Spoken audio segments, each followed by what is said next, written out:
Well aspirants, let's start with the name of almighty.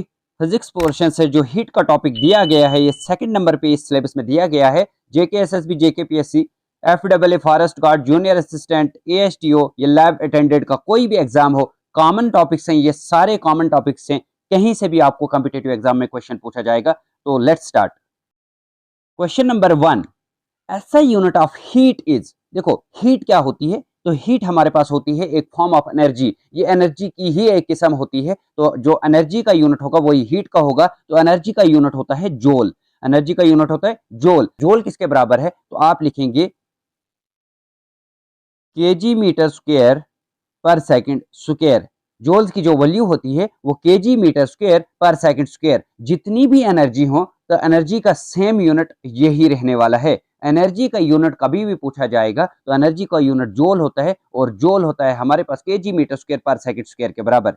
चलिए next, heat flows from. Heat कहां से कहां की तरफ फ्लो होती है, तो ये हीट ऑलवेज फ्लो होती है from hot body to cold body. आपने याद रखना है, हीट ऑलवेज हॉट बॉडी से कोल्ड बॉडी की तरफ ही फ्लो होती है। चलिए next, question number 3, specific heat capacity is the heat required to.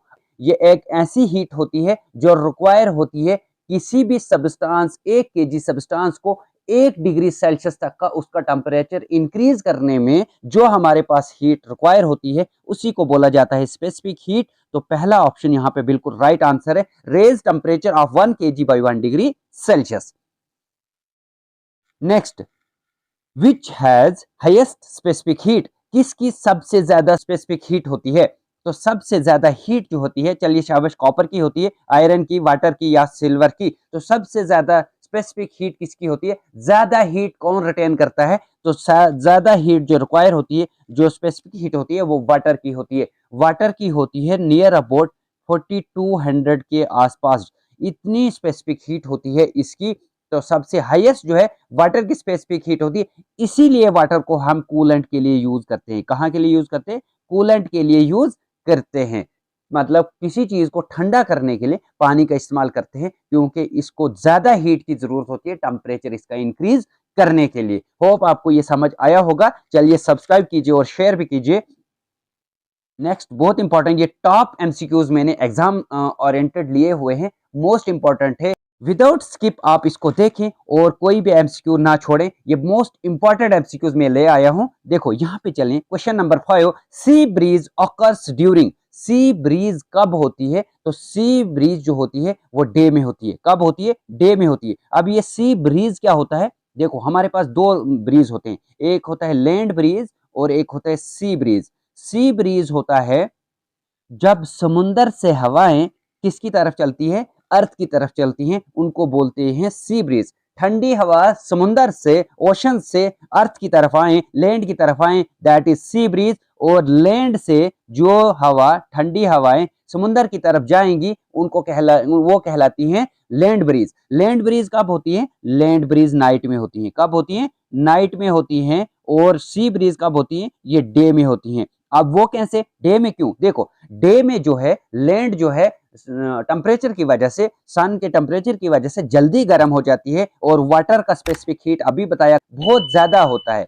तो उस वजह से वाटर जो है वो लेट गर्म होता है, अर्थ जो है वो जल्दी गर्म होती है। गर्म होने पे इसकी जो हवा होती है, हवाएं जो होती हैं पर जो है वो उड़ जाती हैं, और सी से लैंड की तरफ ठंडी हवाएं इनकी जगह ले लेती हैं, और इसी को बोला जाता है सी ब्रीज।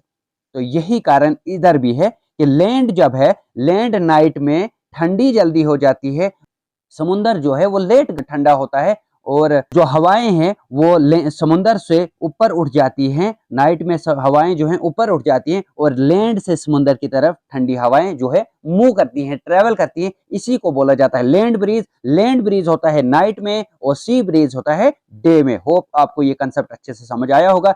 चलिए next, question number 6, heat transfer without medium. अब हीट जो ट्रांसफर हो रही है वो विदाउट मीडियम ट्रांसफर हो रही है, बताइए। चलिए शाबाश, कंडक्शन बोलते हैं उसको, कन्वेंशन बोलते हैं, या रेडिएशन, या फिर ऑल ऑफ द अबो।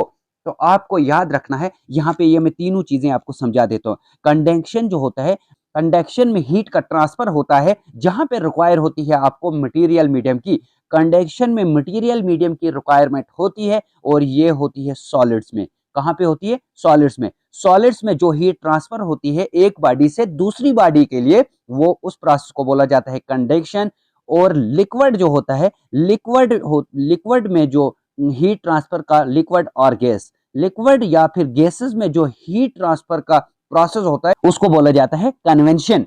और जहां पे मटेरियल मीडियम की रिक्वायरमेंट नहीं होती है उसको बोला जाता है रेडिएशन। सन से हमारे लिए जो हीट ट्रांसफर होती है ये रेडिएशन की वजह से होती है। आप जो है कभी जो है कन्वेक्टर के सामने या आप ब्लोअर के सामने बैठ जाते हैं तो गर्म हो जाते हैं आप, तो वो भी एक ट्रांसफर ऑफ हीट होता है रेडिएशन की वजह से। तो रेडिएशन यहाँ पे ऑप्शन है, आंसर है, जो जिसमें मटेरियल मीडियम की जरूरत नहीं होती है। कंडक्शन सॉलिड में भी मटेरियल मीडियम की जरूरत, कन्वेंशन लिक्विड और गैस में भी मटेरियल मीडियम की जरूरत। अब यहाँ पे थोड़ा सा कुछ और बताता हूँ जो मोस्ट इंपॉर्टेंट है। कंडक्शन में जो है वो पार्टिकल की मूवमेंट होती है या वाइब्रेशन होती है? तो कंडक्शन में वाइब्रेशन की वजह से, वाइब्रेशन ऑफ पार्टिकल की वजह से हीट ट्रांसफर होती है। वाइब्रेशन में कोलिजन होती है पार्टिकल्स की, क्या होती है? कोलिजन ऑफ पार्टिकल्स होती है। और लिक्विड में होती है एक्चुअल मूवमेंट, क्या होती है? Actual movement, actual movement of particles. जब एक्चुअल मूवमेंट ऑफ पार्टिकल्स होती है तो वो लिक्विड में होती है और गैस में होती है। उस प्रोसेस, उसमें जो हीट ट्रांसफर होती है उसे कन्वेंशन बोलते हैं। और वाइब्रेशन की वजह से जब हीट मटेरियल में ट्रांसफर होती है उसको कंडक्शन बोलते हैं। और जिसमें हमें मटेरियल मीडियम की जरूरत नहीं होती है उसे रेडिएशन बोलते हैं। होप ये कंसेप्ट भी आपको अच्छे से समझ आया होगा। चलिए next question number 7, good conductor of heat. आप मुझे बताएं, ये तो बिल्कुल आसान क्वेश्चन है। गुड कंडक्टर ऑफ हीट जो है वो आयरन है। अगर आपको बेस्ट कंडक्टर पूछा जाएगा तो बेस्ट कंडक्टर आपके पास सिल्वर होता है। क्या होता है? सिल्वर। आपको ये सीक्वेंस याद रखनी है, सबसे पहले सिल्वर, फिर कॉपर, फिर हमारे पास आयरन आता है और लास्ट पे हमारे पास एल्यूमिनियम आता है। ये सीक्वेंस आपको याद रखनी है। ये बेस्ट कंडक्टर है, ये उससे थोड़ा कम कंडक्टर होता है, और ये गुड कंडक्टर है, और ये भी हमारे पास गुड कंडक्टर है। चलिए next question number 8, clinical thermometer range. Clinical thermometer की रेंज क्या होती है? जो थर्मोमीटर आप बॉडी का टेम्परेचर मेजर करने के लिए यूज करते हैं उस थर्मोमीटर को बोलते हैं क्लिनिकल टेम्परेचर। और इसकी रेंज कितनी होती है? चलिए शाबाश, कमेंट में बताइए। 0 to 100, 35 to 42, या 100 to 10 to 50, या फिर 0 to 42 डिग्री। बताइए, कमेंट में बताइए। अगर कोई क्वेरी है आपको तो कमेंट में बता सकते हैं आप। अगली क्लास आपको किस पे चाहिए? क्या मैराथन चाहिए आपको? फुल मैराथन आप जो है थ्योरेटिकल चाहते हैं, या फिर आप एमसीक्यूज बेस्ड फुल मैराथन जो है वो चाहते हैं? किसी एस्पिरेंट्स ने कमेंट किया था कि मैराथन चाहिए हमें, तो मैराथन क्या चाहिए आपको? क्या थ्योरेटिकल बेस्ड चाहिए या फिर आपको एमसीक्यूज बेस्ड चाहिए? चलिए कमेंट्स में बता सकते हैं आप। और किस सिलेबस का चाहिए आपको वो हमें बता दीजिए। चलिए यहाँ पे जो क्लिनिकल टेम्परेचर है ये ह्यूमन बॉडी, याद रखना है आपने, ये ह्यूमन बॉडी का टेम्परेचर मेजर करता है और इसकी रेंज होती है 35 डिग्री टू 42 डिग्री। ये इस रेंज में क्यों होता है? ये इस रेंज में इसलिए होता है क्योंकि इसमें यूज होता है मर्क्यूरी। क्या यूज होता है? मर्क्यूरी, जिसका मैक्सिमम जो है जहां पे वो एवेपोरेट हो जाता है वो 39 डिग्री पे जो है एवेपोरेट हो जाता है। इसीलिए इसका रेंज जो है वो इधर रखा गया है। चलिए एक और टेम्परेचर होता है, एक और थर्मोमीटर होता है हमारे पास, वो भी यहाँ पे डिस्कस कर लेता हूँ। एक क्लिनिकल थर्मोमीटर होता है और दूसरा होता है लेबोरेटरी थर्मोमीटर। लेबोरेटरी थर्मोमीटर होता है। लेबोरेटरी थर्मोमीटर में वो क्या काम करता है? वो किसी भी सब्सटेंस का, मतलब हमारे पास जो भी सब्सटेंस हैं, आयरन है, अल्मोनियम है, ये जो सॉलिड है हमारे पास, इनका टेम्परेचर, ऑब्जेक्ट्स का टेम्परेचर, ये मैंने इसलिए ह्यूमन बॉडी बोला था क्योंकि ये सिर्फ और सिर्फ ह्यूमन बॉडी को मेजर करता है। और लेबोरेटरी है हमारे पास, वो ऑब्जेक्ट्स का टेम्परेचर जो है वो मेजर करता है। ये आपको याद रखना है। और इसका रेंज जो होता है -10 degree Celsius to 110 degree Celsius होता है। होप आपको ये भी समझ आया होगा। Next, latent heat means, latent heat का मतलब क्या होता है? हिडन हीट होती है, विजिबल हीट होती है, हाई हीट होती है। तो लेटेंट हीट होती है आपके पास हिडन हीट। कौन सी हीट होती है? हिडन हीट होती है। अब ये लेटेंट हीट क्या होती है? देखो, लेटेंट हीट आपकी वो हीट होती है जो आपकी स्टेट को चेंज कर देती है, टेम्परेचर चेंज नहीं कर देती है। मतलब किसी भी सब्सटेंस का स्टेट ही चेंज कर देता है लेकिन टेम्परेचर कांस्टेंट रहता है। स्टेट चेंज करना क्या? अब जो नॉन बैकग्राउंड साइंस स्टूडेंट्स हैं उनको ये समझ नहीं आ रहा होगा स्टेट चेंज करना क्या है। स्टेट मतलब कि आपका सॉलिड होगा तो सॉलिड से लिक्विड हो जाएगा। क्या हो जाएगा? सॉलिड से चीज लिक्विड बन जाएगी लेकिन टेम्परेचर कांस्टेंट, याद रखना है टेम्परेचर कांस्टेंट, या फिर लिक्विड से गैस बन जाएगी और टेम्परेचर उसमें कांस्टेंट होगा। ये खुद ब खुद सॉलिड से लिक्विड हो रहा है, उसी को बोला जाता है कि इसमें जो हीट यूज हो रही है वो लेटेंट हीट हो रही है, तो ये हिडन हीट हो रही है। देखो, जब कोई सब्सटेंस सॉलिड से अपना स्टेट चेंज कर देता है लिक्विड में विदाउट चेंजिंग द टेम्परेचर, उसको बोलते हैं लेटेंट हीट ऑफ फ्यूजन। क्या बोला जाता है उसको? Latent heat of fusion, latent heat of fusion. और जब कोई सब्सटेंस लिक्विड से गैस में चला जाता है तो उसमें जो हीट यूज होती है उसको बोलते हैं latent heat of evaporization, evaporization. Hope आपको ये भी अच्छे से समझ आया होगा। चलिए next question number 10, temperature at which solid changes to liquid. ऐसा टेम्परेचर जब सॉलिड जो है लिक्विड में चेंज हो जाता है तो उसको क्या बोला जाता है? तो सॉलिड जब लिक्विड में चेंज हो जाए तो उसे बोलते हैं melting point, melting point. Boiling point क्या होता है? बॉइलिंग पॉइंट जब लिक्विड जो है वो गैस में चेंज होती है, वेपर में चेंज होती है, उसे बॉइलिंग पॉइंट बोलते हैं। फ्रीजिंग पॉइंट क्या होता है? फ्रीजिंग पॉइंट होता है जहां पे कोई चीज फ्रीज हो जाती है, ऐसा पॉइंट, ऐसा टेम्परेचर जहां पे कोई चीज जो है वो फ्रीज हो जाती है, मतलब आइस बन जाती है। तो एवेपोराइजेशन क्या होता है? एवेपोराइजेशन ये इंपॉर्टेंट है, आपको याद रखना है। इसमें जो है बॉइलिंग पॉइंट जरूरी नहीं है। एवेपोरेशन जो होती है वो रूम टेम्परेचर पे भी होती है। जो आपके कपड़े सूख रहे हैं, जो आपका पसीना सूखता है, जो पानी जो है खुद ब खुद गायब हो रहा है फर्श से, तो वो जो एवेपोरेशन होती है ये रूम टेम्परेचर पे भी होती है, इसमें बॉइलिंग पॉइंट की जरूरत नहीं होती है। चलिए नेक्स्ट, कन्वेंशन ऑकर्स इन। अभी मैंने बताया कन्वेंशन किसमें यूज होता है, तो ये एक ऐसा प्रोसेस है जहां पे हीट ट्रांसफर होती है from one body to another body by the actual movement of particle is known as convention, और ये एक्चुअल मूवमेंट होती है लिक्विड एंड गैस में। Question number 12, black body observes. तो ब्लैक बॉडी जो ऑब्जर्व करती है, तो ऑब्जर्व क्या करेगी? वो ऑल हीट को ऑब्जर्व करेगी। Question number 13, expansion of solids is measured by. देखो, जब सॉलिड्स जो हैं वो एक्सपेंड होते हैं, किसकी वजह से होते हैं? It expands due to heat, heat की वजह से एक्सपेंड होते हैं। और ये जो एक्सपेंड होते हैं इसको किस पे मेजर किया जाता है? तो इसको किया जाता है मेजर पायरोमीटर डिवाइस पे। किस पे? पायरोमीटर पे इसको मेजर किया जाता है।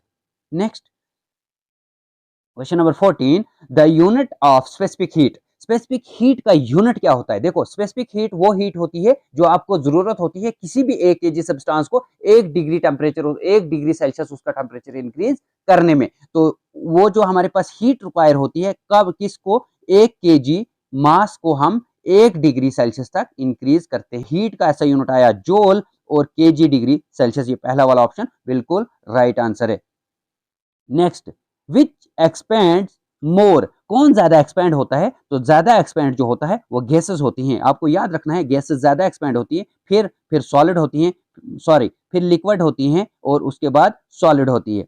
तो ये आपको याद रखना है। गैस क्यों एक्सपेंड ज्यादा होती है? क्योंकि इनके बीच में जो इंटरमॉलिक्यूलर फोर्सेज जो होती हैं वो वीक होती हैं। इंटरमॉलिक्यूलर फोर्सेज वीक होती हैं, molecular forces weak, intermolecular forces weak होने की वजह से ये जो है ज्यादा एक्सपेंड हो जाते हैं, और फोर्स ऑफ अट्रैक्शन इनके बीच में बहुत कम होती है। क्या होती है? फोर्स ऑफ अट्रैक्शन बहुत कम होती है। Question number 16, two bodies at same temperature have. देखो, अगर 2 बॉडीज हैं उनका टेम्परेचर सेम है, बॉडी ए और बॉडी बी, बता रहा है क्या? उनका सेम हीट, उनमें सेम हीट होगी, दोनों में सेम मास होगा उनका, या सेम इंटरनल एनर्जी होगी, या मे हैव डिफरेंट हीट। चलिए बताइए, कमेंट में बताइए।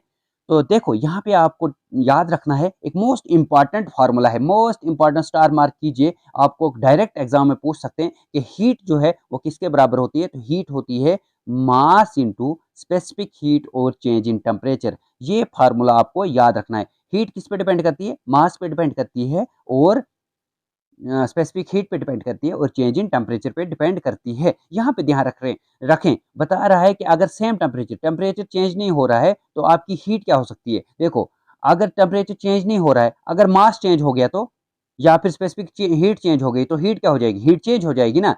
तो उस कंडीशन में हमारे पास ऑप्शन आएगा मे हैव डिफरेंट हीट। अगर टेम्परेचर सेम भी रहा, इन दो का इसने बताया ही नहीं है, हो सकता है ये चेंज हो रही हो, अगर ये दो चेंज हो जाएंगी तो हीट भी चेंज हो जाएगी, तो मे हैव डिफरेंट हीट। ये स्टार मार्क करें आप, ये आने वाला है।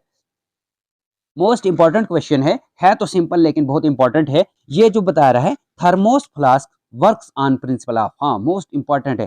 थर्मोस फ्लास्क जो है वो किस प्रिंसिपल पे जो है वो वर्क करता है? क्या conduction only, convention only, radiation only, या मिनिमाइजिंग ऑल थ्री? देखो थर्मोस किस लिए यूज करते हैं? किसी चीज को ठंडा रखने के लिए या किसी चीज को गर्म रखने के लिए। अगर उस चीज में हम ठंडी चीज रखेंगे तो वो ठंडी ही रहेगी कुछ टाइम, अगर गर्म डालेंगे तो गर्म ही रहेगी, काफी टाइम तक गर्म रहेगी। वो क्यों रहेगी? क्योंकि वो कंडक्शन को भी मिनिमाइज करता है और कन्वेंशन को भी मिनिमाइज करता है, और उसमें रेडिएशन भी नहीं होती है। उसका जो कैप होता है वो टोटली फिक्स किया होता है, उसमें रेडिएशन को कोई चांस नहीं होता है। तो इसका ऑप्शन आएगा मिनिमाइज ऑल थ्री। ना तो ना तो थर्मोस में कंडक्शन होती है, ना कन्वेंशन, और ना ही रेडिएशन होती है। इन तीनों चीजों को मिनिमाइज कर देता है। चलिए next, the process in which heat changes state but not temperature. याद रखें, अब जो है हीट जो है स्टेट को चेंज कर रहा है, हीट जो है वो स्टेट को चेंज कर रहा है, लेकिन टेम्परेचर कांस्टेंट रह रहा है। हीट चेंजेस, हीट क्यों मतलब चेंज हो रहा है, और टेम्परेचर जो है वो कांस्टेंट है। अभी मैंने बताया था उसको क्या बोला जाता है? उसी को बोला जाता है latent heat, latent of heat of fusion and latent heat of evaporisation. मैंने आपको समझा दिया। चलिए next, question number 19, why does desert cool quickly at night? रात को जो है डेजर्ट जल्दी कूल क्यों होते हैं? क्या उधर हवा नहीं होती? क्या उधर ह्यूमिडिटी नहीं होती? क्या उधर रेडिएशन नहीं होती? या फिर उधर क्लाउड्स नहीं होते, तो उधर बादल नहीं होते हैं? तो यही वहां पे ऑप्शन है, क्योंकि रेगिस्तान में बादल नहीं होते हैं। बादल क्या करते हैं? क्लाउड्स हमारे पास क्या करते हैं? ये क्लाउड्स जो हैं ये हीट को ट्रैप करते हैं। क्या करते हैं? हीट को ट्रैप करते हैं। तो ट्रैप करने पे रिफ्लेक्ट कर देते हैं वापस अर्थ की तरफ, और हमारी अर्थ जो है वो गर्म रहती है। अगर बादल ना होंगे तो अर्थ जो है वो ठंडी हो जाती, कूल हो जाती है। क्यों? क्योंकि हीट जो है वो रेडिएशन की वजह से एस्केप हो जाती है from the earth. Question 20th, if temperature of a body doubles it's heat energy. बोलता है अगर टेम्परेचर डबल हो जाएगा तो उस कंडीशन में हीट क्या होगी? तो बताएं। चलिए, अभी मैंने आपको बताया डबल होगा, become zero, may or may not double. Triple होगी तो बताइए क्या होगा इसमें से, कमेंट में बताइए। अगर मुझे बताना है तो सब्सक्राइब करें, शेयर करें। चलिए, तो देखो मैंने आपको बताया था हीट डिपेंड करती है एम सी डेल टी के, मतलब ये तीन चीजों पे डिपेंड करती है। अगर एक डबल होने से दूसरों पे कोई असर नहीं हो सकता, ये डबल हो जाए, ये तो कम हो रही हो, तो डबल कैसे होगा? तो ये ऑप्शन हमारे पास मे आर मे नॉट डबल होगी। टेम्परेचर पे ओनली डिपेंड नहीं करता है, ये तीन चीजों पे डिपेंड करती है। अगर इसमें से एक में फर्क आ रहा है तो दूसरे जरूरी नहीं है कि हीट में कोई फर्क आए। होप आपको ये अच्छे से समझ आया होगा। नेक्स्ट हमारे पास है the rate of heat transfer in conduction depends upon. जो कंडक्शन में हीट ट्रांसफर होती है वो किस पे डिपेंड करती है? एरिया ऑफ क्रॉस सेक्शन पे, या फिर लेंथ पे, या नेचर ऑफ मटेरियल पे, या ऑल ऑफ द अबोव। देखो कंडक्शन में हमें क्या रिक्वायर होती है? Material medium. तो मटेरियल मीडियम का ऑप्शन कहां पे है? ये तो नेचर ऑफ मटेरियल पे तो मोस्ट इंपॉर्टेंट मटेरियल मीडियम की रिक्वायरमेंट होती है। अब हीट जो है या क्रॉस सेक्शन एरिया, मतलब अगर आपके पास ब्रेड्थ ज्यादा है तो हीट क्या होगी? हीट ज्यादा फ्लो करेगी। ये तो इस पे भी डिपेंड करेगा। फिर अगर लेंथ ऑफ कंडक्टर, जितना लंबा आपके पास कोई कंडक्टर होगा हीट उतनी कम उसके दूसरे एंड तक पहुंचेगी। तो मतलब ये तीनों चीजों पे क्या है? डिपेंड करता है। तो all of the above, all of the above. तो आप बता सकते हैं तो हीट ट्रांसफर जो होती है, क्यू जो होती है वो डायरेक्टली प्रोपोर्शनल टू ए होती है, और मटेरियल होती है, और इनवर्सली प्रोपोर्शनल होती है आपके लेंथ के। तो आपका Q directly proportional to A upon L, ये आपका फार्मूला है हीट का, अगर डिपेंडेंसी का पूछेंगे। Next question 22, when water is heated from 0 degree Celsius to 4 degree Celsius its volume. देखो 0 डिग्री से 4 डिग्री तक जो टेम्परेचर अगर हम हीट करेंगे वाटर को, उसका वॉल्यूम क्या होगा? आपको याद रखना है ये जो 4 डिग्री सेल्सियस होता है, 4 डिग्री सेल्सियस, यहाँ पे डेंसिटी जो होती है वो मैक्सिमम होती है। डेंसिटी क्या होती है? मैक्सिमम होती है वाटर की। और 0 से जब हम 4 की साइड जाएंगे तो डेंसिटी जो है वो इंक्रीज होगी। क्या होगी? डेंसिटी इंक्रीज होगी। और 4 से जब 100 डिग्री की तरफ हम जाएंगे तो डेंसिटी जो है वो डिक्रीज होगी। डेंसिटी क्या होगी? डिक्रीज होगी, डिक्रीज होगी। देखो डेंसिटी और वॉल्यूम का क्या रिलेशन है, तो आपको पता है वॉल्यूम जो है डेंसिटी किसके बराबर होती है? डी होती है, मास अपॉन वॉल्यूम। तो वॉल्यूम ज्यादा होगा तो डेंसिटी कम होगी। यहां से देखें आप, डेंसिटी किसके बराबर होता है? एम अपॉन वी के बराबर। मैंने बताया था अगर डिनोमिनेटर इंक्रीज होगा तो न्यूमरेटर जो है वो डिक्रीज हो जाएगा। अगर वॉल्यूम ज्यादा डेंसिटी कम, अगर वॉल्यूम कम तो डेंसिटी ज्यादा। आप यहां बताओ 0 से 4 की तरफ जा रहे हो, डेंसिटी क्या है? डेंसिटी इंक्रीज हो रही है, तो मतलब डेंसिटी इंक्रीज है, इसका मतलब वॉल्यूम क्या है? वॉल्यूम डिक्रीज हो रहा है। तो ये वाला ऑप्शन बिल्कुल राइट आंसर है। Next 23rd, the phenomena responsible for land breezes. देखो लैंड ब्रीज जो होती है ये कहां से कहां की तरफ हवाएं चलती है? अभी मैंने बताया था लैंड ब्रीज मतलब land to sea. Land to sea कब? नाइट में लैंड टू सी जो जा रही है, एयर जो है वो मूव कर रही है, तो मोमेंट ऑफ एयर जो है उसी को बोला जाता है। हीट जब ट्रांसफर होती है मोमेंट ऑफ एयर की वजह से या मोमेंट ऑफ लिक्विड की वजह से, क्या बोलते हैं उसको? उसको बोलते हैं convention. Next 24th, if the mass of a substance is double. अगर मास जो है वो डबल हो रहा है तो the heat required to raise its temperature by 1 degree Celsius will. तो उस कंडीशन में हीट क्या होने वाली है? मास डबल तो हीट भी क्या होगी? हीट भी डबल रिक्वायर होनी चाहिए आपको, क्योंकि मास जो है वो डायरेक्टली प्रोपोर्शनल किसके है? हीट के। Question 25th, a metal lid जो stuck on a glass jar can be opened easily by pouring hot water on it because बोलता है कोई ग्लास जार है, उसके ऊपर कैप लगा है, ये जो कैप है स्टक हो गया है उसके ऊपर, अब वो खुल नहीं रहा है, तो हम क्या करते हैं? गर्म पानी उसके ऊपर डाल देते हैं। गर्म पानी डालने से वो ओपन हो जाता है। तो क्यों हम गर्म पानी क्यों डालते हैं? हम गर्म पानी उस मेटेलिक जो वो मेटेलिक कैप होती है उस ग्लास जार की, क्योंकि ग्लास एक्सपेंड मोर। क्या ग्लास एक्सपेंड होता है या फिर मेटल एक्सपेंड होता है या फिर बोथ एक्सपेंड इक्वली? तो देखो मेटल जो है या फिर मेटल कंट्रैक्ट करेगा। तो यहाँ पे देखो जब भी मेटल जो है हीट हो जाता है तो मेटल क्या हो जाता है? एक्सपेंड हो जाता है। तो मेटल एक्सपेंड्स मोर, मेटल जल्दी एक्सपेंड हो जाता है तो वो क्या है? वो खुल जाता है, वो कैप जो है ओपन हो जाता है। होप आपको ये अच्छे से समझ आए होंगे। ये हर एग्जाम्स के लिए मोस्ट इंपॉर्टेंट क्वेश्चन से आगे भी हम इसी तरह से आपके लिए जो है क्लासेस बनाते रहेंगे। हो सकता है 2 क्लासेस आपको दिन में मिले। आप हमारे चैनल को लाइक करें, शेयर करें, सब्सक्राइब करें, कमेंट करें। अगर क्वेरी है कोई तो बता दें। नेक्स्ट क्लास तक आप कीजिए इंतजार, हमारे लिए कीजिए दुआ। अपना रखिए ख्याल। Good bye.